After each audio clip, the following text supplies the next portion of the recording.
शर्मानि report बायदि रन्जन दैमारि सारनि खोथा BTR नि खोथा आरो फिन बड'लेण्डनि थाखाय फिन BTR गोरोबथानि दफाफोरा जाफुंजोबाब्ला सोमावसारनायनि खौरां गोख्रोङै ओंखारदों एबसुनि दैदेनगिरि मानगोनां दिपेन बर' सारनिफ्राय।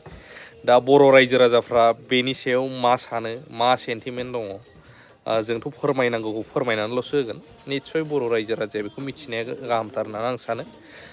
मोनसे समावहाय बमा गावफ्रुंनाय बिश्वनाथ जिल्लानि सिङाव थानाय गफुरनि रायजो राजाफोरनिसिमबो स्पेसियेलि नैबे भिडिअ'आ गामि सोसननाय मानायनि सायावहाय आरो मोनसे बुस्थुआ साननांगौ आं दहायनि भिडिअ'आवबो बुंखादोंमोन जम्मु एन्ड काश्मीरनि बायदि आर्टिकेल 370खौनो बोखारनो हायोब्ला जोंनि सेटेलाइट बायदि गामिया मा जागोन पावार एन्ड फांसन अनलि डेभेलपमेन्टल'सो जाहैसिगोन नाथाय सोरजों थागोन नैबे गेदेर सोंलु फैदों। दा सारा मा बुंलांदों नायलांदो।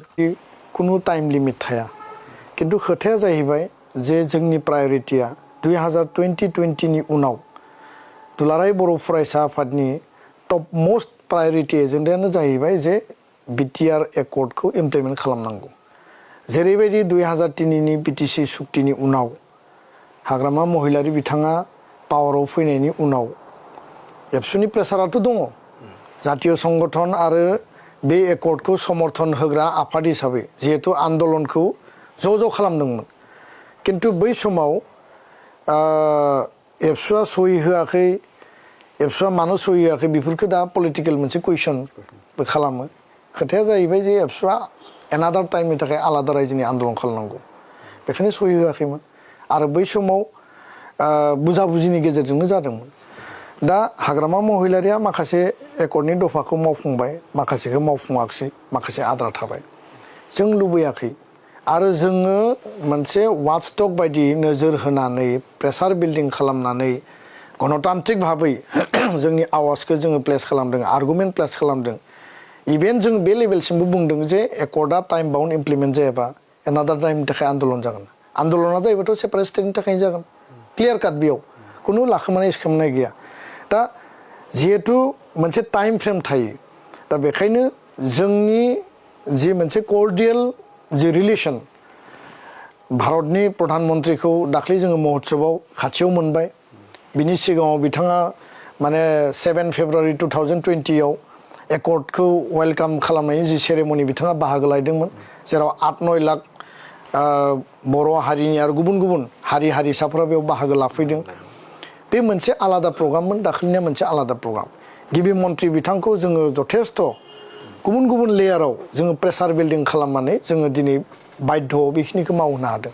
दा बेखायनो माखासे क्ल'जआ क्रिटिकेल माखासे क्ल'जआ इजि आरो बेखाय जि क्ल'जफोरा माने खोब बारा टेक्टिकेल नङा बा कनस्टिटिउसनेल एमेन्डमेन्टनि पर्यायनि जायफोर दफाफोरा माने नङा बेफोरखौ जोङो थाब मावफुंनो हादों।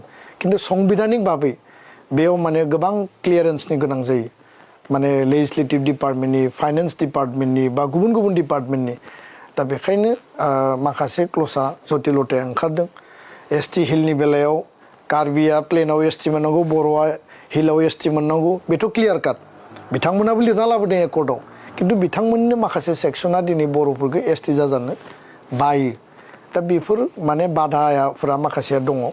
आं सानो जे आसुनि आसाम सुक्ति जि खालामनाय दिनै माने गोलाव सम जाबाय प्राय माने 35 बोसोर बारबाय दिनैसो आसाम एकर्डनि माने बिप्लब शर्मानि रिपर्ट बायदि 62 जिफोर माने बिप्लब शर्मानि रिकमेन्डेसन दङ जे आसाम एकर्डखौ मावफुंनायनि थाखाय 6 नम्बर दफाखौ मारै मावगोन 10 नम्बरखौ बोरै मावगोन असमिया पिपोल नायनि डेफिनेसना मा दिनैसो आसाम सरकारा 42टा रिकमेन्डेसनखौ फुल फेजेड मावफुंनायनि थाखाय बिथांमोना खामानि मावनो सिद्धान्त लादों। व्हेरेस प्रफुल्ल महन्तआ माने गिबि इलेक्सनाव हितेश्वर शइकिया माने एकर्डनि उनाव माने सरकार सिमफायनानै फ्रेश इलेक्सन पार्टिनायनि उनाव प्रफुल्ल महन्त एकर्ड सिगनेटरिया आसुनि बै समनि आफादगिरिया माने मासि लादों 5 बोसोर सरकाराव बिथांमोना कमप्लिट खालामासै।